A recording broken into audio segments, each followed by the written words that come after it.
you're in the room, what are you doing with the Judge MVP number? Books are now 2-1, standalone favorite. What are you doing with the Judge number?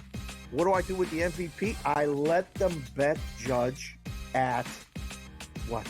Even money? Come on in. I mean, you have to acknowledge now that he's the guy. Game time decisions. Only on SportsGrid.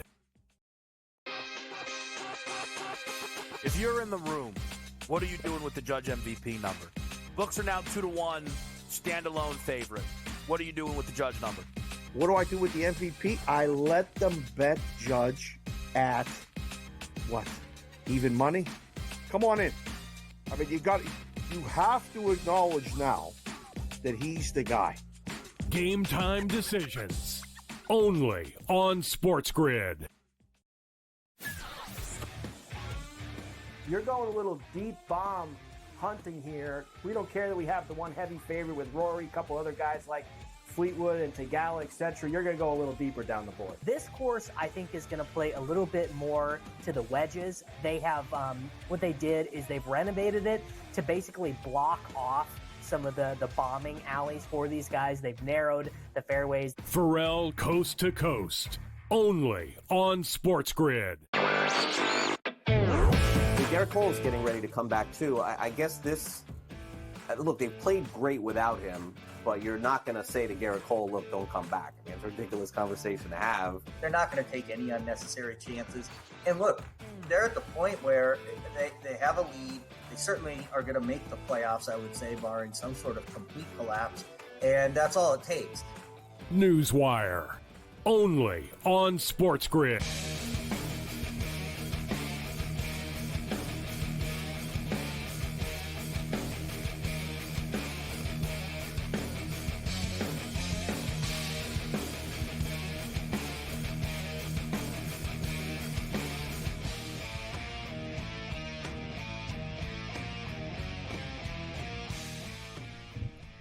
Let's roll. The Monday Night Meltdown has begun. This is SportsRage. I am Gabriel Morency, the pips, the players, the hustlers, the people that bust them, and everybody else in between. Let's do this thing.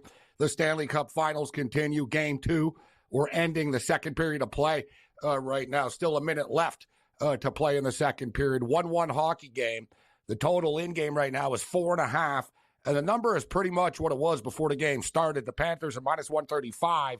The Oilers are plus 105. Right now. You could make a pretty strong argument that the Edmonton Oilers are lucky that this is a 1-1 game. The Oilers did have a 1-0 lead in this game, but then basically sat back. And, you know, even now they only have 7 shots on goal. There's a minute left in the second period. They've had a couple of power plays too. A lot of stuff that I talked about that I thought would be an advantage for the Edmonton Oilers has not been. The Florida Panthers seem every bit as fast as the Edmonton Oilers do. The Panthers are winning the one-on-one battles more than the Oilers are. They're being outshot 21-7 right now. As I stated, like when they were up 1-0, you knew it was only a matter of time before they got scored on, right? Like Florida were all over them. They were going to get the equalizer, and Florida's been the better team. They got 41 shot attempts in the game as far as attempts. Edmonton do have 24 attempts, but the pucks aren't getting through. It's a problem for them. And we see this oftentimes with skilled teams in the postseason, right? They can't help themselves, and they try to get too perfect. The Edmonton Oilers on the power play, like they look like Spain's soccer team. Great passing around the rink, guys, but somebody's got to take a shot at the net, right? You know, it's just like pass. Connor McDavid, to me, there's been a couple of times where he's been in the slot and stuff, and you know, I remember one play in the first period. He deked out like 3 guys.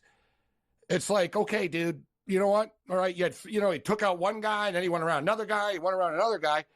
But instead of shooting the puck, he just kept skating in circles, like deking everybody out. It's like, bro, you've already deked everybody out. Now you got to shoot the puck. And he didn't, right? And that's Connor McDavid. Like, they're trigger shy for whatever reason. I don't know why they're trigger shy.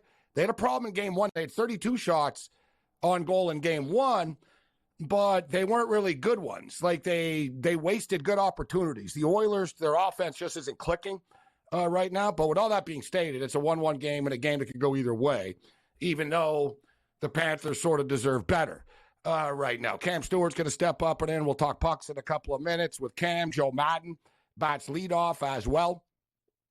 Our boy George Kurtz. So we've got a lot of Stanley Cup talk tonight. George Kurtz in the house.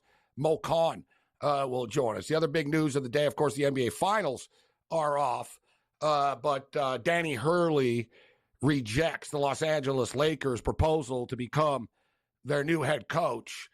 We talked about this last week. I didn't think he was going to take the job.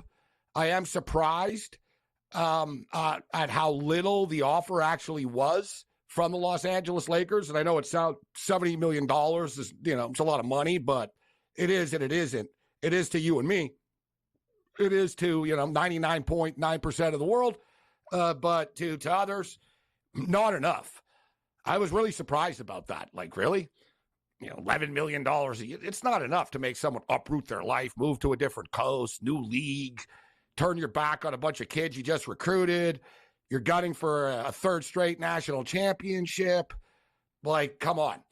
Like, I was expecting, like, minimum 15, and I didn't even think 15 would be enough. I thought they would just blow them away and then say, all right, listen, we'll give you like $100 million for a 5-year deal.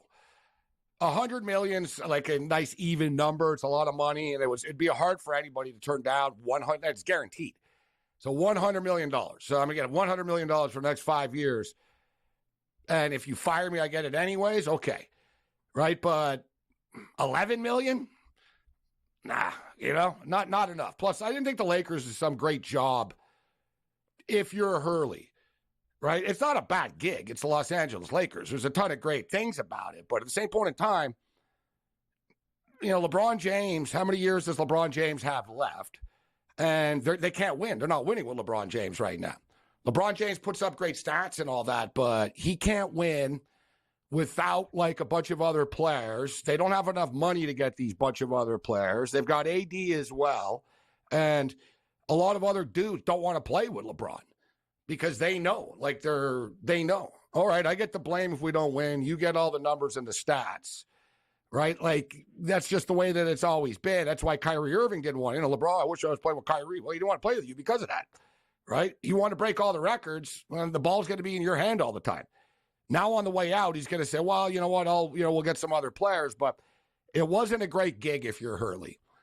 Like if you look at Harbaugh took the Chargers job, and they have Justin Herbert, right? Like that's a little bit more of a selling point. It's like, listen, Herbert's like 25 years old, whatever he is, 25, 26, 20. How old is Herbert? 25, 26 years old right now.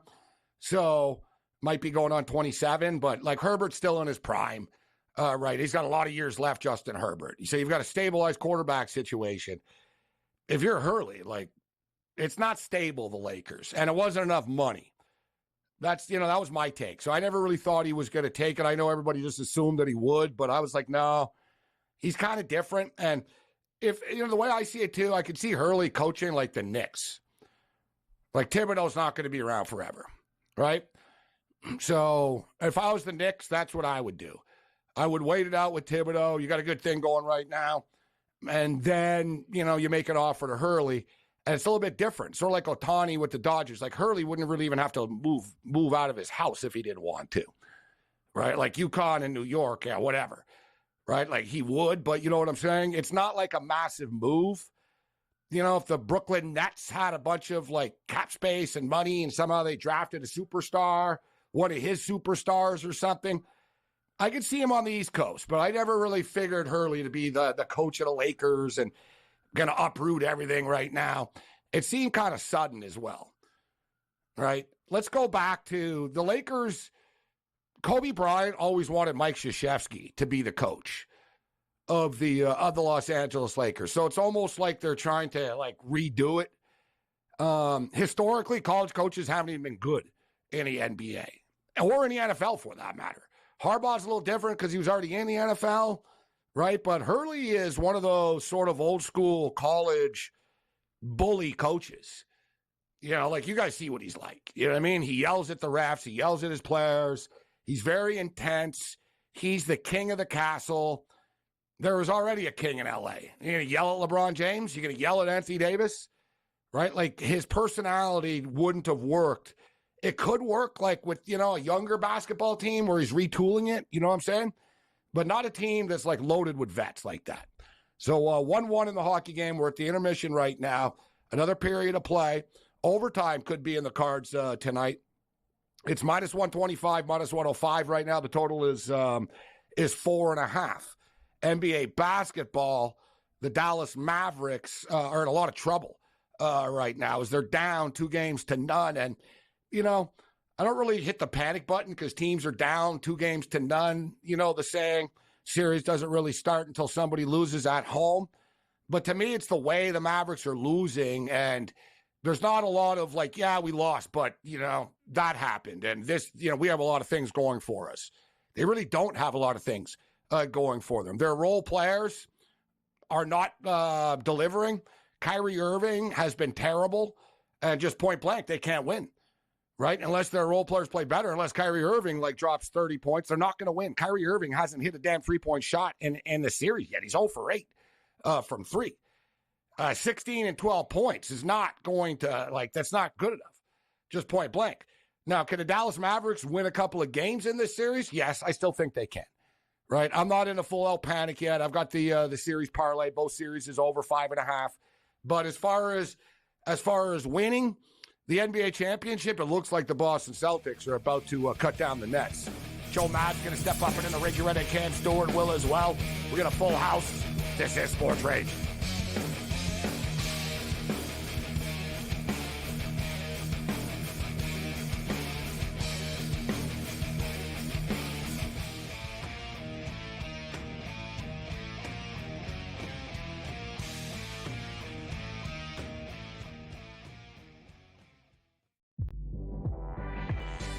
Look at the stats.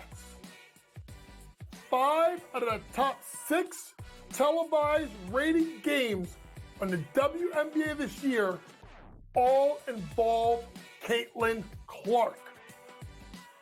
The only one that doesn't was a second half of a doubleheader in which Caitlin Clark played the first game. Only on SportsGrid. 8 playoff games at home for Boston in Beantown. They are 6-2 straight up. The wild card, I would say, in this game is not necessarily, well, what are we going to get out of Luka Doncic, Kyrie Irving, Brown, and certainly Tatum. It is Kristaps Porzingis to me, because we're not getting back a player that's like, hey, rotational guy. Like, remember when Derek Lively went down with an injury? He was playing well, but a young player, like a piece. The early line. Only on SportsGrid. Garrett Cole is getting ready to come back too. I guess look, they've played great without him, but you're not going to say to Garrett Cole, look, don't come back. I mean, it's a ridiculous conversation to have. They're not going to take any unnecessary chances. And look, they're at the point where they have a lead. They certainly are going to make the playoffs, I would say, barring some sort of complete collapse. And that's all it takes. Newswire. Only on SportsGrid. If you're in the room, what are you doing with the Judge MVP number? Books are now 2-1, standalone favorite. What are you doing with the Judge number? What do I do with the MVP? I let them bet Judge at what? Even money? Come on in. I mean, you have to acknowledge now that he's the guy. Game time decisions. Only on SportsGrid.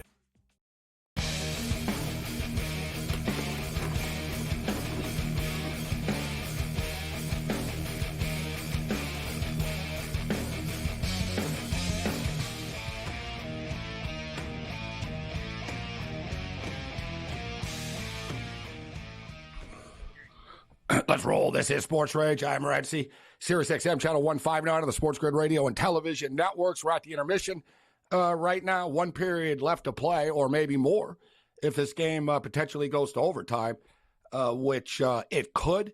Although the way things are going, the Edmonton Oilers are going to be lucky to hang on. We've talked about Florida being a better team in this game so far, but hockey is strange. Look, the other night Edmonton had 32 shots on goal. Tonight they've got like 7. So it's 1-1. The number's 125 and 105 right now. So the Panthers are minus 125. The Oilers are minus 105. The total is 4.5. And the game to go to overtime odds right now, plus 150. Will the game go to overtime? Yes is plus 150. No is minus 200. We've talked about these odds in the past after 2 periods of play, and I don't think plus 150 is very bad, actually. Remember when I think it was the Rangers and Panthers, we were going into the third period once, and they were offering us plus 100. It was like, what the hell? Like, plus 100? This is plus 150 of a 1-1 hockey game. So I don't think it's a terrible number, although my gut feel tells me it's not going to get to overtime. Like, at this rate, the Florida Panthers are going to break through. Let's bring in Joe Madden and Cam Stewart. Good to see you, Joe. Who are you on in this game tonight, Joe? The Florida Panthers or the Edmonton Oilers? I didn't take a side in this one. I stayed off the side. I rode with the under 5.5 in this game, and I did throw out some player props. I took Connor McDavid for an anytime goal and Matthew Tkachuk for that anytime goal as well. Neither of those have hit, but I'm loving what the Florida Panthers are doing right now with those shots on goal, because I did ride with Skinner over 26.5 save shots on goal. So that could come into play here in this third period going over it.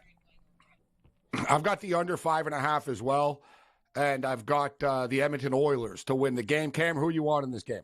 Florida Panthers, Gabe, in the series, the game under 5.5. So we're all on the under in this game. I might hit it again at 4.5. I know the juice is 42 cents, as Joe alluded to, but I see a pretty tight third period. There have been a lot of penalties, Gabe, but both power penalty kills have been fantastic, and goalies playing great and getting help from the bars as well, the posts, the crossbars, everything. Wild first period, too, with these low hits, knees, all sorts of crazy stuff. It's getting pretty rough out there.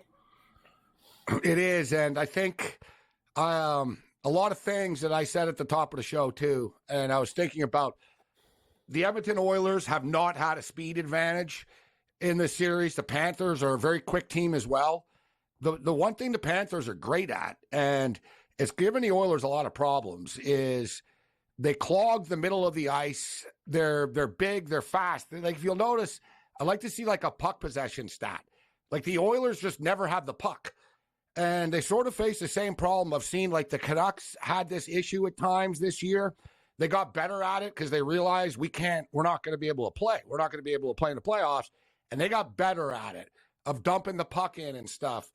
But it's the Toronto Maple Leafs problem, right? You get these skilled teams, they get into the playoffs, they didn't dump the puck in the corner all year. They got skilled players. They take it in on a 3-on-2. They blast a shot from the slot, on a fast counterattack.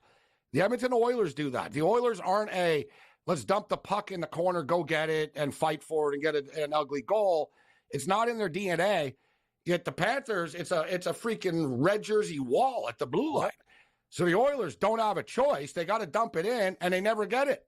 They never win the battle. Florida so they wins dump every it in, puck they battle, lose Gabe. the puck, and then Edmonton has to chase them back out again after. Like, Edmonton's got to figure out a way of hanging on to the damn puck. Like, they never have the puck. They're always, like, chasing the Florida Panthers out of the zone.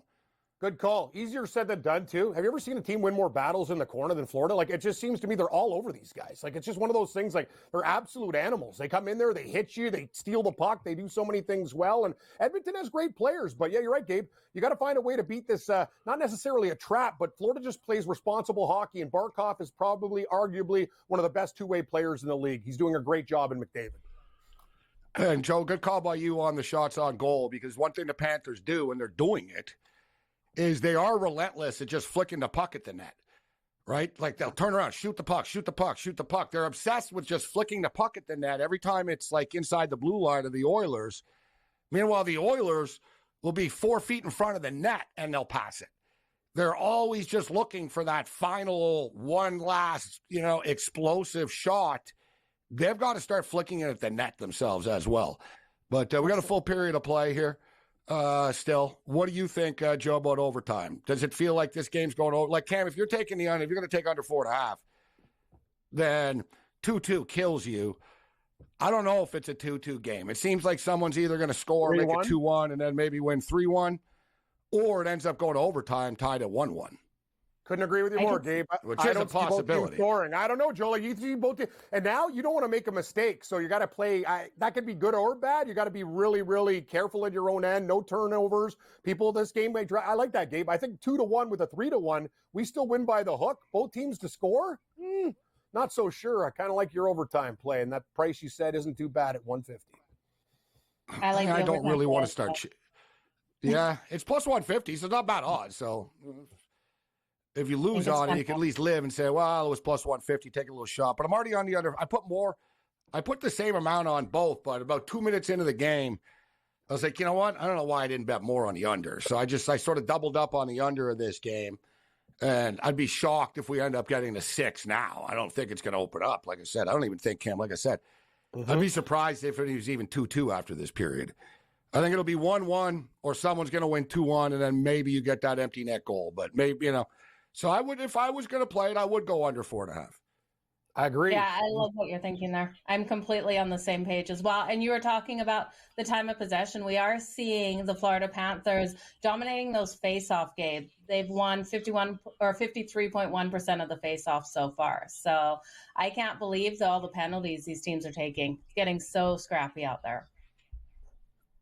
Yeah, I'm not surprised, but I'm surprised that the power plays are unable to take advantage of it.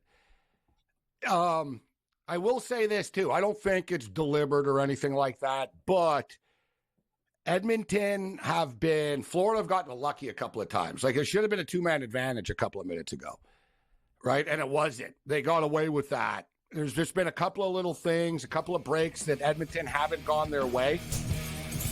Next goal, man, massive. We'll see what happens. Period set to begin.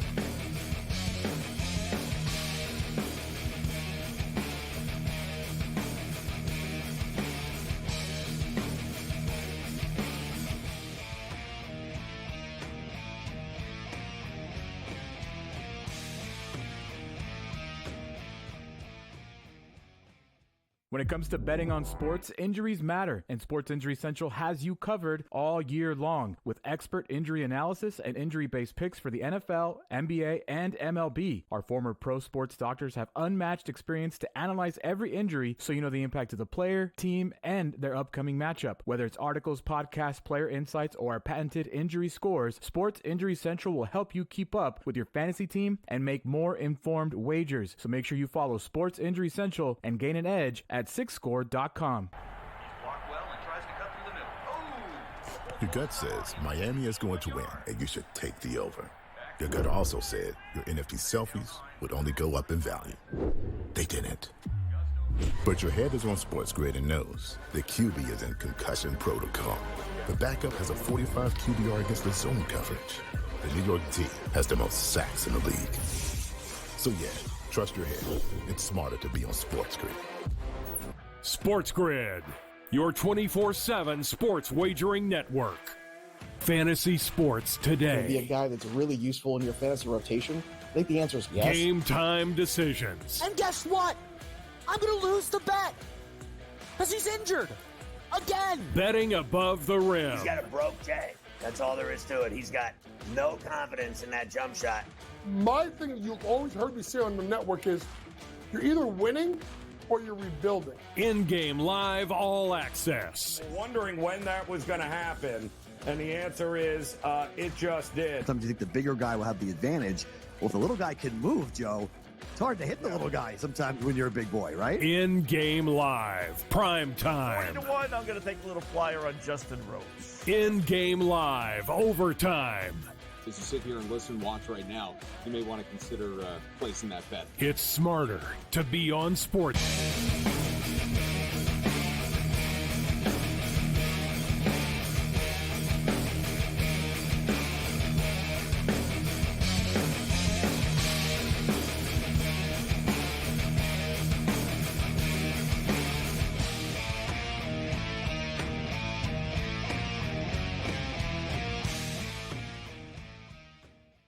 This is SportsRage. I am Morency. Charles Barkley being interviewed at the game right now. Barkley sitting with Gary Bettman tonight. And you have to wonder how much money Chuck has on this hockey game this evening. Major League Baseball going on right now. And a lot of these games are coming to an end. Bottom of the ninth inning right now. The Yankees are up on the Royals 4-2. The Royals are coming up to bat right now. They're plus 900 on the money line. The Yankees are minus 1,800. Similar situation, although it just ended. The Brew Crew just beat the Blue Jays, 3-1 final score.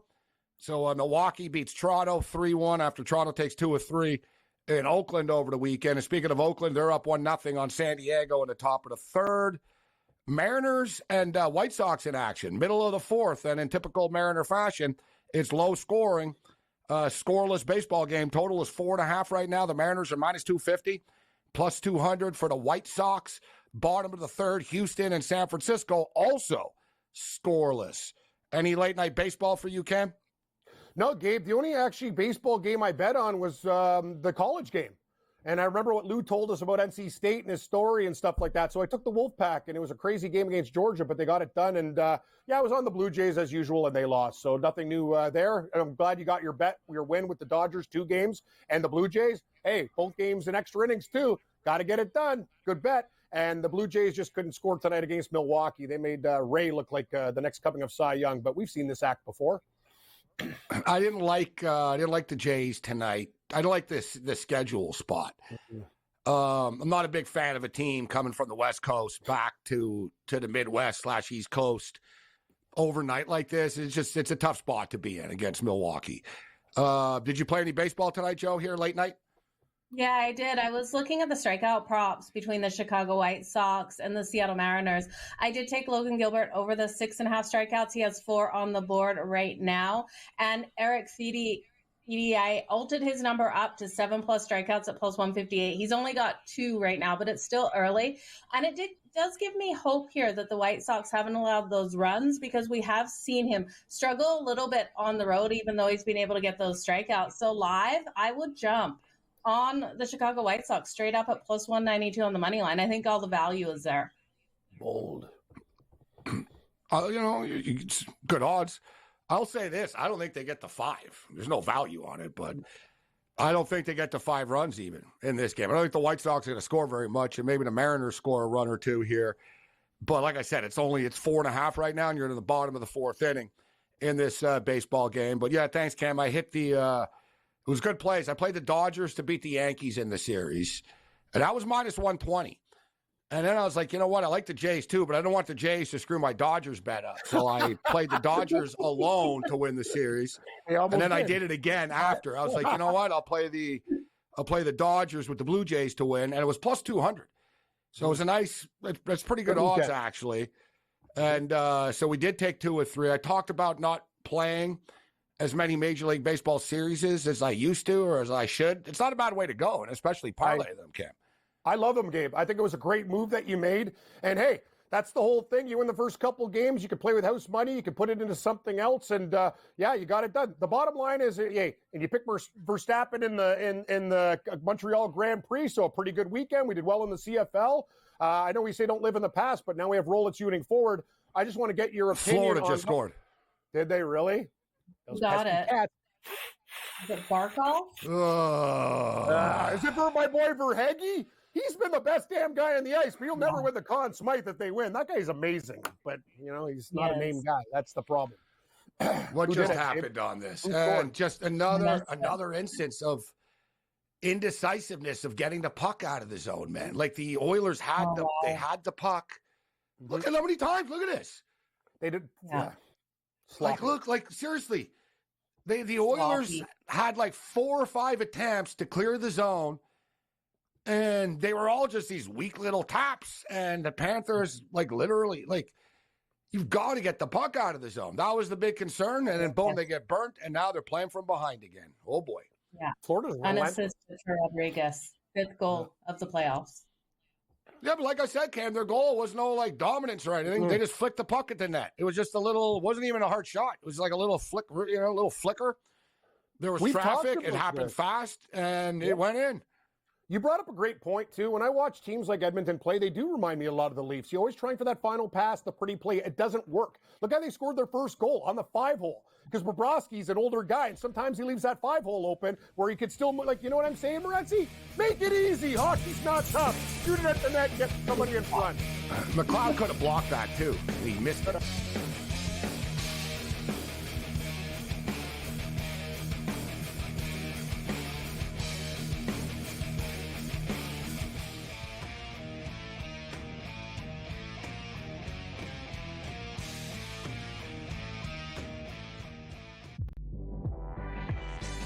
Look at the stats. 5 out of the top 6 televised rated games on the WNBA this year all involve Caitlin Clark. The only one that doesn't was a second half of a doubleheader in which Caitlin Clark played the first game. Only on SportsGrid. 8 playoff games at home for Boston in Beantown. They are 6-2 straight up. The wild card, I would say, in this game is not necessarily, well, what are we going to get out of Luka Doncic, Kyrie Irving, Brown, and certainly Tatum. It is Kristaps Porzingis to me, because we're not getting back a player that's like, hey, rotational guy. Like, remember when Derek Lively went down with an injury? He was playing well, but a young player, like a piece. The early line. Only on SportsGrid. Garrett Cole is getting ready to come back too. I guess look, they've played great without him, but you're not going to say to Garrett Cole, look, don't come back. I mean, it's a ridiculous conversation to have. They're not going to take any unnecessary chances. And look, they're at the point where they have a lead. They certainly are going to make the playoffs, I would say, barring some sort of complete collapse. And that's all it takes. Newswire. Only on SportsGrid. If you're in the room, what are you doing with the Judge MVP number? Books are now 2-1, standalone favorite. What are you doing with the Judge number? What do I do with the MVP? I let them bet Judge at what? Even money? Come on in. I mean, you have to acknowledge now that he's the guy. Game time decisions. Only on SportsGrid.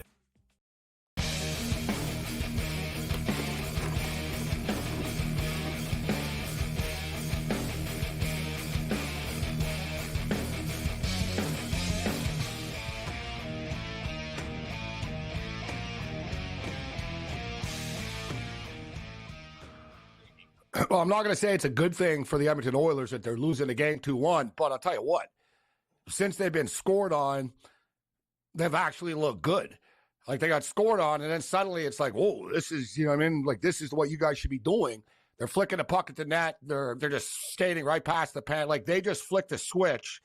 I guess it took them getting down right now. We'll see if they can keep this going, but very nice pressure the Oilers just put back on the Panthers after that goal. But at the same point in time, I saw Kevin Bieksa say this before the game tonight, which he said, they had 32 shots on goal the other night, and he showed like 4 or 5 chances that they had. And he goes, look, the puck went off the heel of the stick here. He goes, look, here they waited too long. And right now, just a minute ago, there was a puck that bounced right in front of the net. There was nobody there besides Leon Draisaitl. He didn't see it. He sort of saw it at the last second, and it bounced over his stick. It's like, bro, you're Leon Draisaitl. You got to get that and score. You're alone in front of the net, and you didn't even really, it's just they're a step slow offensively. Like, it's just not clicking for them. But like I said, I got a little pressure going once they gave up this goal. 2-1 with 13 minutes left. Let's see the new number right now. The overtime number is going to be blown up. The total itself is still 4.5, minus 190 to the over right now, plus 155 to the under. The Florida Panthers are all the way up to minus 550. The Oilers are plus 375. I personally think that that's too high. It wouldn't shock me now if the Oilers tied this game and then ended up losing again after 3-2 or something, the way that things are going. But overtime is suddenly plus 260. It's actually a very good mathematical strategy. If you like Edmonton, you're getting plus 3. You hit that, game goes to overtime, you can decide what the hell you want to do with it. I agree. That is way overpriced in a one-goal hockey game. Shouldn't be that high. Yeah, there's still 13 minutes left. Well, I'm it's not like there's 4 minutes left. There's over half a period left. Like, that's a crazy number. Like, it's way out of whack. But that's what the computer says. Who knows? What do you think, Right? Joe? Too much. You know what? If you don't have a bet on the side, I'd hit Edmonton plus 400. I think it's just so much value over on FanDuel right now. I'm going to hit on it. I didn't take a side in this one. Yeah, it's a big price. Like I said, even if they can get this game into overtime, you could adjust if you wanted to.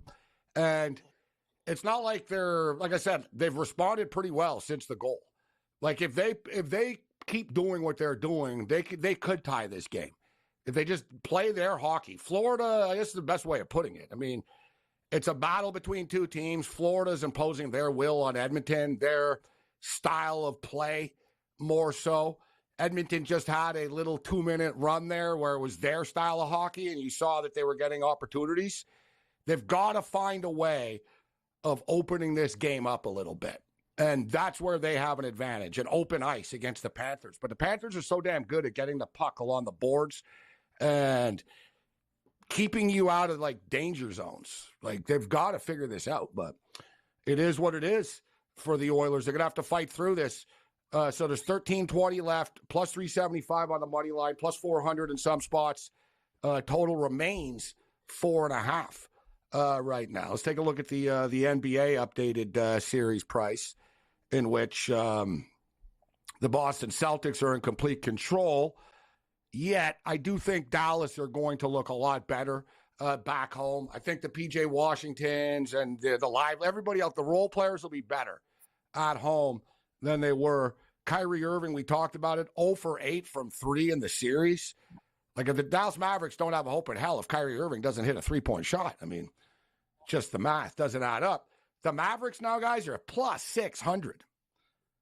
The Boston Celtics are minus 900. And once again, this is almost a must play on the Dallas Mavericks. You just like hope for the damn best. You take the plus 600 and you pray they can somehow win the next 2 games at home. And you can hammer the Boston Celtics on the other side after if you wanted to. Couldn't agree But Boston, you know, I mean, they're going to have to do it, right? But Yeah. I think they can. Like, put it this way, I am taking Dallas. I got a push last night, so I didn't lose. You know, look at it that way. They lost by 7. I didn't buy any points. I had it even 7. I ended up getting the push. But I'm going to do it, Joe. I don't think Dallas are going to win the series, but at plus 600 at this price, I'm taking them to win the next game anyways on Wednesday. So I'm taking them to win the game. I might as well just take them at plus 600 because if they're going to win that game, I'm going to take them to win the next game again. I do think they actually can win 2 games at home and send this thing back to Boston. Plus 600 is a good price in my opinion. Yeah, I love where you're going with that. It does offer that perfect hedging opportunity if they are able to win those 2 games at home as well, Gabe. So I like that. And I don't think Kyrie can play as bad at home as he did in those first 2 games. You said at 0 from 8 from his threes. His number is 2.5. I'm going to hit it again to the over 2.5 threes coming in at minus 108. I'm going to flirt too with taking that for an alt line, maybe over 3.5 threes, try to get that value on him. He's got to come out big at home in this one. But I thought that in game 2 after he disappointed in game 1. So maybe I'm just giving Kyrie more love than he deserves. You wouldn't think that him going back to Boston would have so much of an effect or get to him, but it clearly has. I mean, the numbers there, he's 0 for 12. I mean, he's never won a single game since he's left Boston and Boston before. So it's 0 for 12 now. And it's not normal for him to score 12 points. It's not normal for him to only score 16 points. He's one of the best finishers in the history of the NBA. He's never taken it to the rack. His shots are like too strong, too soft. Everything was just off for him, which is bizarre too. And I got to tell you guys, pre-game warm-ups don't mean anything, man. Because I remember game 1 and I fell for it. I already liked Kyrie. I thought he was going to go off. And there were all kinds of videos of Kyrie, like before the game, all day in the gym at the arena. And I saw one sequence. He hit like 7 3-point shots in a row.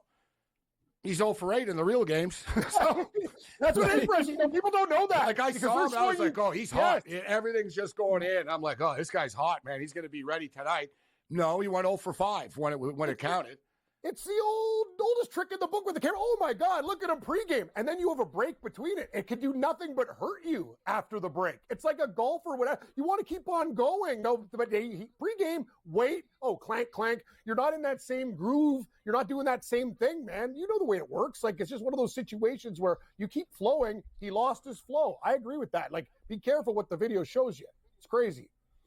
You know, I thought in the first game, Dallas weren't ready. They didn't look like they knew it was the finals. It was interesting. I saw an interview tonight with Kachuk before the game started, and they asked, what's the difference between this year and last year in the Cup, the feeling? And he said, oh, it's much different. He said, I don't want to say we were too loose last year, but he goes, we're more intense this year about it. Like, we understand how to play in a final more now, and it sort of shows. About like winning and he talked about winning every little battle and winning every win, win. And it's true. And you saw like the Dallas Mavericks didn't have that. I thought that like before the game, I fell for it in game one. I'm like, oh man, these guys are, they look good. They're loose. And then they even said, oh, Luka's never looked so loose before a game. He's joking with everybody. Yeah, they were too loose. They didn't have their game face on. And then last night they were more prepared, but they sort of just weren't good enough.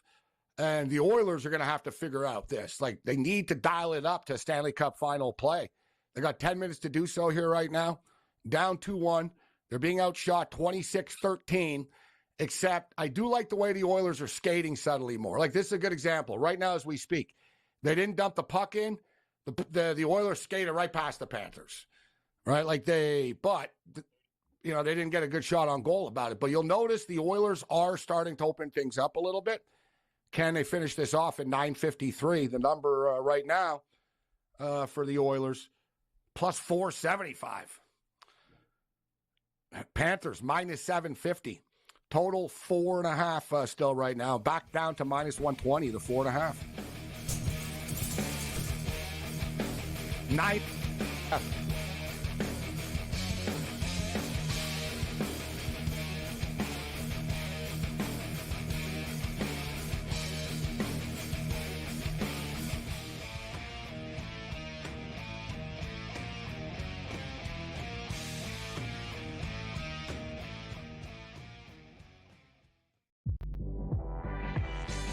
Look at the stats. 5 out of the top 6 televised rated games on the WNBA this year all involve Caitlin Clark.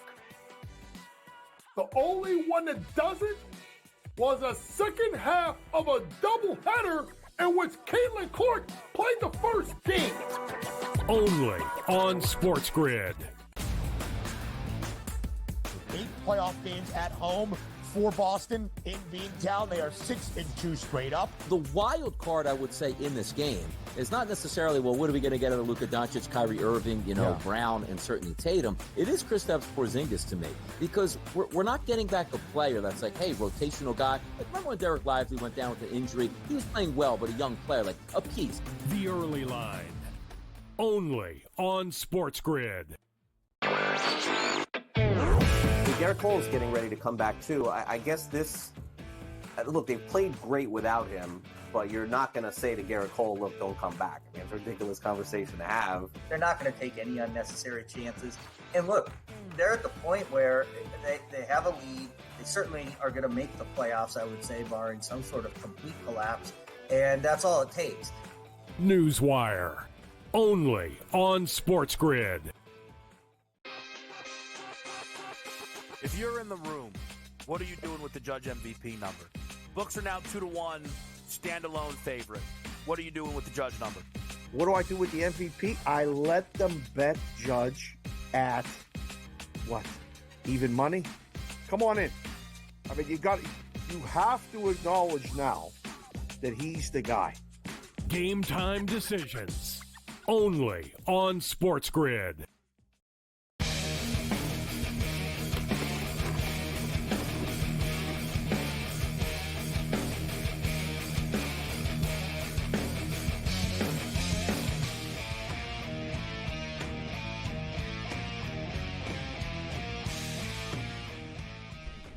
This is Sports Rage. I'm Morency. Joe Madden, Camp Stewart in the house with us right now. 2-1. There's 9:44 left. Panthers are up to minus 800. Oilers up to plus 500 right now. Major League Baseball, San Diego have tied it with O-Town 1-1. We're in the middle of the fourth. Bottom of the fifth, we're still scoreless with Chicago and Seattle. It's down to 3.5 now. Remember I said I thought the 4.5 was probably still bettable. Still scoreless with Houston and San Francisco. And that's actually 5.5 right now. We're in the bottom of the fourth. You know, instead of just talking about it, I'm going to jump in on that. There is a runner on second base right now for the Giants, but still, I'm still going to pull the trigger here on a 2.5. Let's see here with the hockey here. It's plus 1.5, minus 145. New updated series price: Panthers minus 400, Oilers plus 320. Wow. Notice those.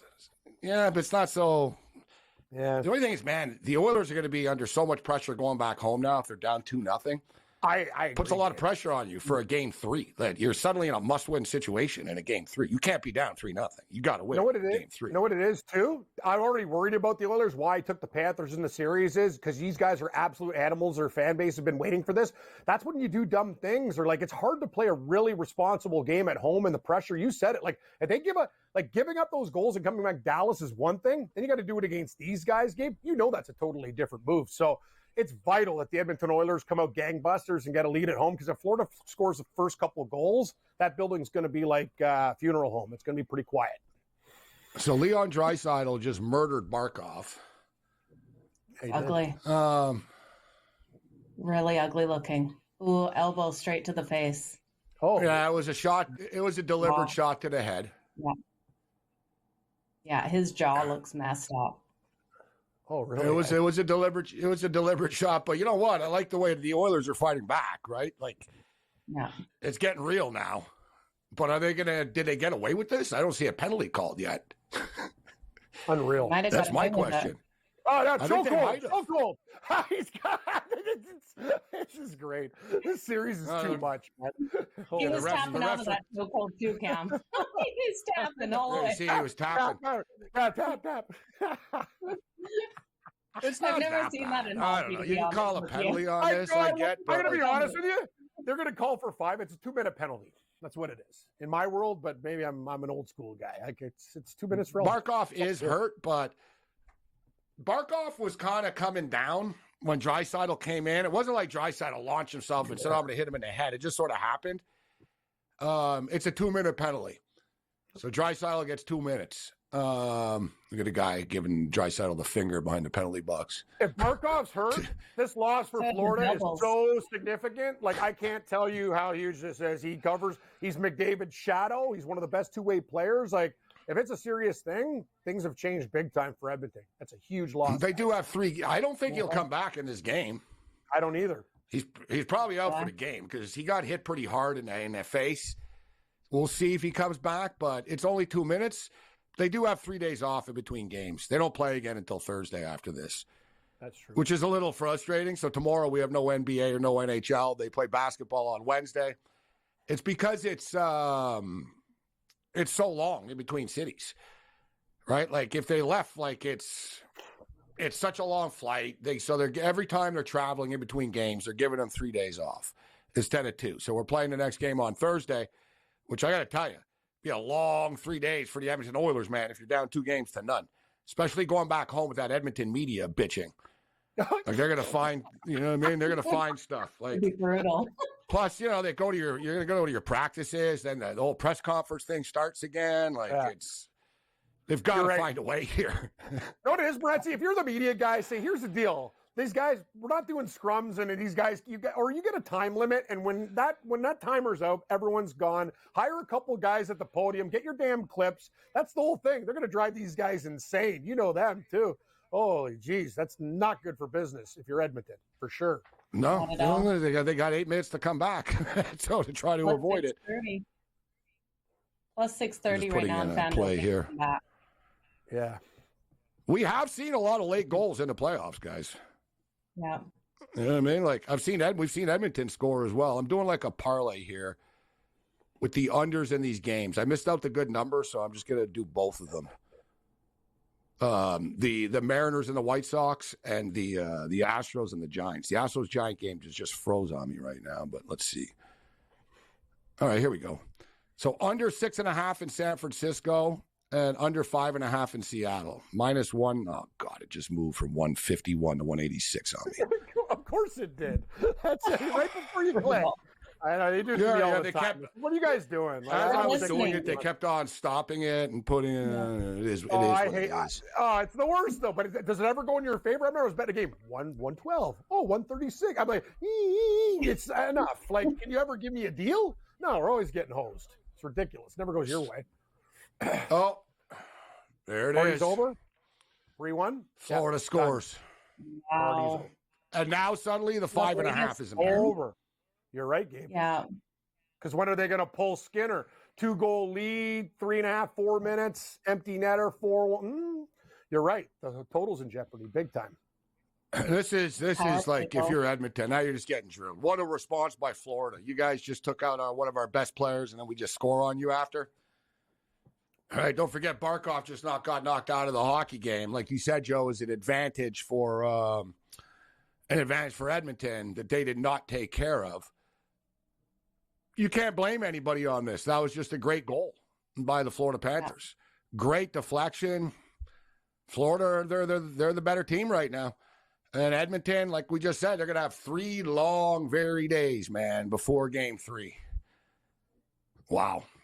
All right, I wanted to get to, we got CFL point spreads actually already for Week 2. A very interesting week in the CFL, Week 1. Some teams that thought people were going to be terrible were not. Some teams that people thought were going to be great were not. Entertaining football games, and we've got an interesting slate of football that kicks off on Thursday. On the other side, we'll get you the point spreads. Thursday night, the Winnipeg Blue Bombers and the Ottawa Red Blacks. So the Red Blacks didn't play in Week 1. They're getting 7 points on their home field. Should be an interesting game. We've got the Ottawa Red Blacks season win total over 6.5.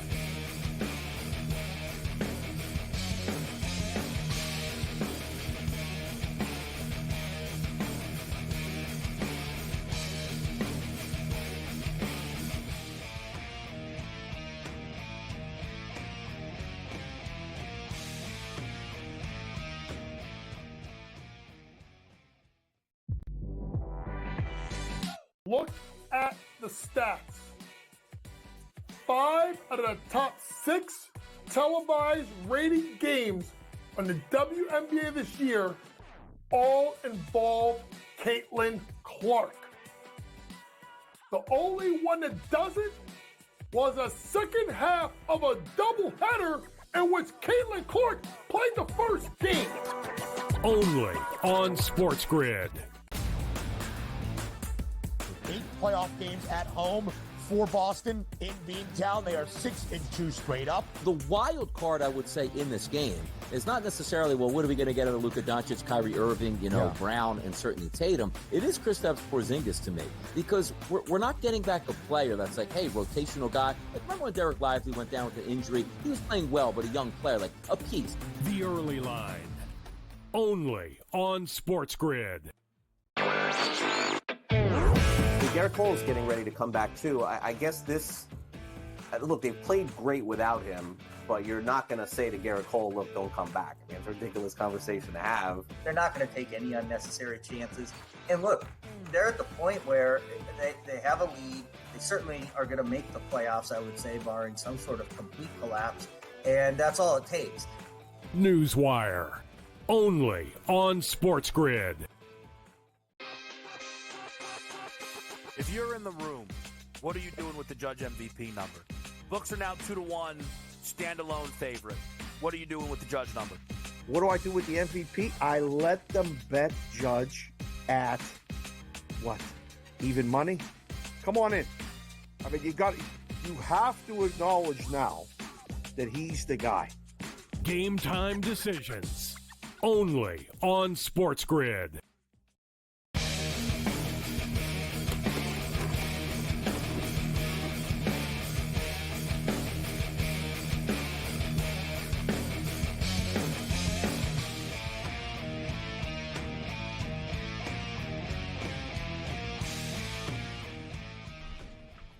Well, we got a 4-on-4. I thought it was going to be a power play, but it turns out it's a 4-on-4 for 2 minutes right now. So there's 6:46 left, and it's 3-1 for the Panthers. The Oilers, ironically, the Oilers have done a lot of good things since they got scored on. They've actually looked pretty good. That was just a nice little shot by Bouchard there. But Florida are just relentless in all facets. They're just, they're winning every battle. And as you stated, Cam, listen, the Panthers, they did it to the Rangers defensemen, where your defensemen end up getting spun around and they don't know where the puck is and it's bouncing around fast. There's bodies flying around everywhere. And like you said, too, the Florida Panthers, they don't wait to shoot. So, you know what I mean? Like the pucks are coming and you don't really know where they're coming from. And they're winning those battles. Like oh my God, they nearly just scored again. I heard them talking about it. Oh, here's a breakaway for McDavid. Did he score? Just a couple of seconds. Bobrovsky saved him. I remember, I think they were talking to Ben. He didn't have enough room, really. He goes, what was the problem last year, Gabe and Joe? You know what they said? We try exactly what you say. Try to make everything pretty. You can't. Like you see that goal by Rodriguez, you shoot the puck in the net, you put your stick down, deflection, goalie's got no chance. That's how you win hockey games in the playoffs. And you're right. McDavid just punched Tkachuk in the face too. Of course. I think he's going to get called for it. Be careful they don't get penalties. Tkachuk, I think McDavid might have. I think McDavid might have. It was obvious. It was right in front of the ref. He literally just popped him over the ref's shoulder. He just punched him in the face. Yeah. I told you guys, McDavid's dirty in the corner. Look, say here it is. Boom. Oh, yeah. Look, he gave him a little pop there. Did they give him a penalty? I don't think they did. No. I don't know, though. They went to a commercial break. See that play by Tkachuk? He almost banked him off the back of Skinner's skates. That's the way these guys think. Florida's offensive game is very sharp and brilliantly smart. It's just one of those things. It's like he's going back and almost goes in off the back of a skate. The Edmonton needs to do more things like that. That's what I'm telling them. Knobloch, hey, guys, get Draisaitl in front of the net and we'll just hit some greasers from the blue line and maybe we'll get lucky. The first goal was a pretty crappy goal, but after that, not enough. No, so 3-1. We'll see if we can nurse home this the under 5.5 in this game. CFL point spreads this week. The Winnipeg Blue Bombers are 7-point favorites over the Ottawa Red Blacks. Total is 46.5. That game is in Ottawa. Winnipeg lost to Montreal in their season opener at home, so now they go on the road. Ottawa haven't played yet. The Montreal Alouettes beat the Bombers on the road. They stay on the road, and they play the Edmonton Elks, who played, they played pretty well. Saskatchewan dialed it up a notch in the fourth quarter and won the football game. Another home loss for the Edmonton Elks, but you can see they're going to be a competitive team this year. Montreal are 5.5-point road favorites. The total is 48. Calgary Stampeders, Joe. Everybody was very down on the Stamps, and I said last week, everyone's like, the Stamps season win total to the under 6.5. I said, listen, they've been bad. They were bad last year, and they won 6 games. 7, you go 7-11, you win, and boom, they got a win under their belt. And truth be told, they had a lot of young wide receivers, Canadian guys, and new players and stuff, and they look pretty good. They were getting open. Jake Mayer looked pretty good in this football game. They looked like a team that was like, you know what? We know everyone thinks we suck. Let's show them that we don't. It was a pretty good performance by them. Hamilton sucked, Gabe. That team looked bad. Hamilton's got problems. Big time. Now Calgary played BC this week. BC are laying 8.5, which is kind of high. BC were just laying a ton of points and lost, and now they're laying a ton of points again. We saw that BC's offense can put points up. Their defense got lit up yesterday, so I wouldn't be very comfortable laying 8.5 points, I'll tell you that. Oh, my God, my total is done. They pulled the goalie with 5:53 left. Knobloch. Going bananas. Here we go. I've never seen this before. 5:53. Really? Well, maybe Edmonton comes back and wins the game. Come on. Even me. That's too early. There's 6 minutes left in the game. How about 3.5, 4? Can we work with it here? He doesn't want to go down. Man. That's stupid. They can't. It's stupid. One more goal, you're officially done. Because it's 4-on-4?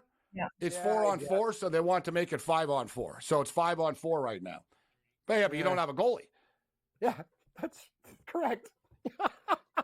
But you don't have And a what? goalie. Are you going to leave? Are you just Those doing kinds this? of I want to guys. see. Are you just doing this for 30 seconds? Or are you going to put the goalie back in? Or are you planning on leaving the goalie out for the next 5 minutes of this hockey game?